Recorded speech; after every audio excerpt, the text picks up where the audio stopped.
and that's not going to be as severe, so I don't think the grind will be that bad, but that's assuming you've played enough to get to 450.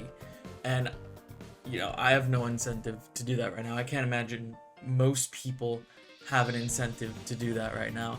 And who knows, Destiny might even be competing with itself with Destiny Rising now being out. I'm sure those videos where people are probably going to be saying Destiny Rising is better than Destiny 2, and honestly, with some of the gameplay I've seen, I can see the reason why. Granted, we'll have to wait and see the full content with which Destiny Rising has to make that judgment. But yeah, this is an untenable grind, especially when you consider that after Ash and Iron comes out, there are a ton, and I mean a fuck ton, of good games coming out in September. Helldivers just dropped on Xbox, so the Xbox Destiny 2 contingent, I'm sure, has somewhat gone over there. You have, of course, Borderlands 4 is coming out later this month. I think Ninja Gaiden 4 is soon to release. Outer Worlds 2 is coming out. Black Ops 7. I mean, just the sheer amount of games is going to drag people away. It's not necessarily, oh, we have the next Destiny killer. Borderlands 4 is going to finally put the nail in the coffin. It has never happened, and it might take a little while longer, but Bungie just simply isn't helping themselves. They make it worse. And what do I mean by the boy who cried wolf at the beginning of the video? I mean, we constantly have these lies, so to speak, and the tale of the boy who cried wolf was simply, he was telling a lie to get attention, right? He was telling all the villagers, oh, there's a wolf attacking my sheep. And, the villagers would come, oh, there's no wolf. Oh, well, keep telling the lie. And eventually the villagers are like, man, you're not trustworthy. We're not going to believe you. We don't want to walk up to your herd of sheep again and see that there's no wolf. But this time, there's actually a wolf. And it eats all of his sheep, and it kills him. And this is what we're seeing with Bungie. People are seeing through the lies, the changes that are not being implemented, and they're so bad, right, that people don't like these changes. Bungie eventually has to roll them back.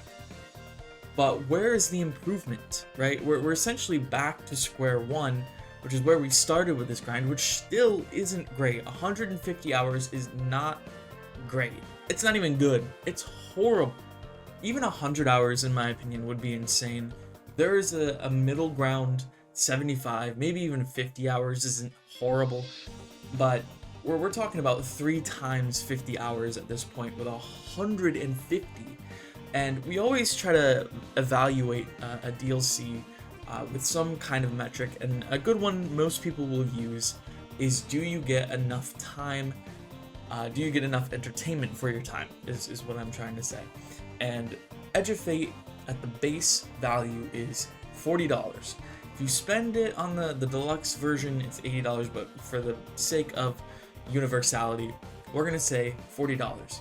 And usually people will say, if I get an hour per dollar of playtime out of this DLC, that is worth my money. So if you got 40 hours worth of playtime out of Edge of Fate, most people would consider that a win. But when you consider doing the campaign and the post-campaign stuff, that might be around 10 hours of gameplay, if we're being honest. And then the grind to get to max power, which is the goal of most MMORPGs, is 150 hours. You're talking north of that with everything else. So that is more than worth your money, and that might be something Bungie tried to look at. Oh, people are going to talk about how much playtime you can get out of this DLC, which undoubtedly that isn't true. I'm sure it's just a way to drive metrics up. The grind takes this long, so people might be more inclined to chip away at it as opposed to doing it all at once, which is what a lot of people have done. And people play the game at a different pace. That's fine. But the long-term goal was definitely just, in my opinion, at least, to keep people playing. And the thing is, that doesn't work when it's one activity that is the most efficient at getting to that point. And it's the quickest, because 150 hours, by the way, isn't if you're playing everything, if you're doing the weekly missions on Kepler, if you're doing the Pinnacle and Fire Team Ops. It's if you're only doing solo ops. That is how fast you can get there. So if you decide not to do it the most efficient way, it will take you more time than that. And that's not okay. If this grind was more fun, and there was diversity in how you get there, and you could take longer, but maybe you're playing an activity that you actually enjoy playing, or you could do it faster, right? You might not just have as much fun. There are sacrifices, right? There's trade-offs for making it go faster, but in this case, the only trade-off is you're kind of shooting yourself in the foot.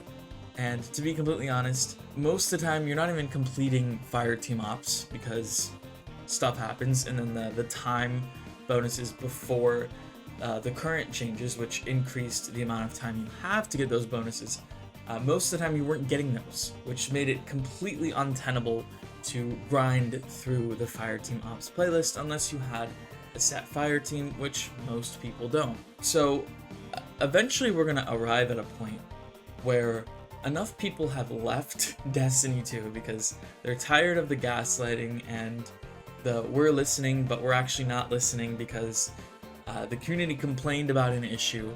Bungie put forth changes that would actually make it worse and rolled back those changes to be like, oh look, we fixed it, we're not gonna do that, we're actually not gonna be completely dumb and drive people away actively from the game. We're actually gonna not do that.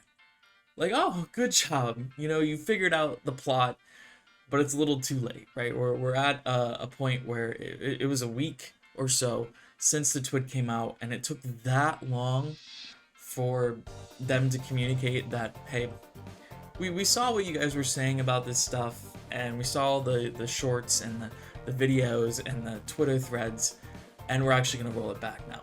We figured it out.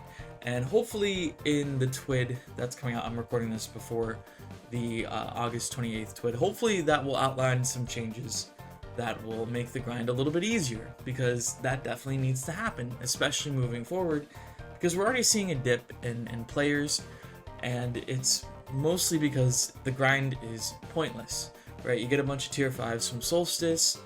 What's the point of grinding past that point if it's gonna take north of 50 hours to get to 450? It's just an insane grind, and why even bother? I'm gonna go play these new games that are coming out that don't require nearly as much time to complete, that I get way more enjoyment out of because it's new, or at least it's different, and Bungie can keep crying wolf and people will ignore it for the most part, and eventually Bungie might actually put out a good product. Renegades might be really good. Ashen Iron might be okay, right?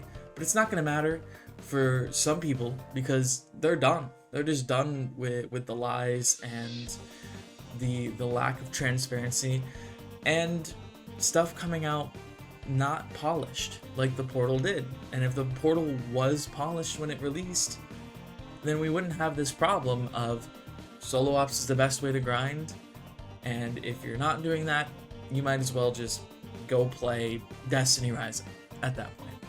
Anyway, get talking circles about this. There hopefully will be some good changes moving forward. Bungie doesn't really have a choice at this point because they are hemorrhaging players very quickly, and they just need to get back in the green. And hopefully this is a permanent lesson this time.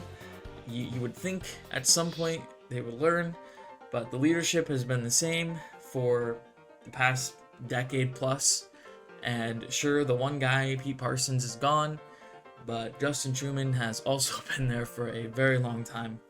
And I can't really imagine their philosophies are that much different. So, that's great. At least we have NetEase, right? That's great. See ya.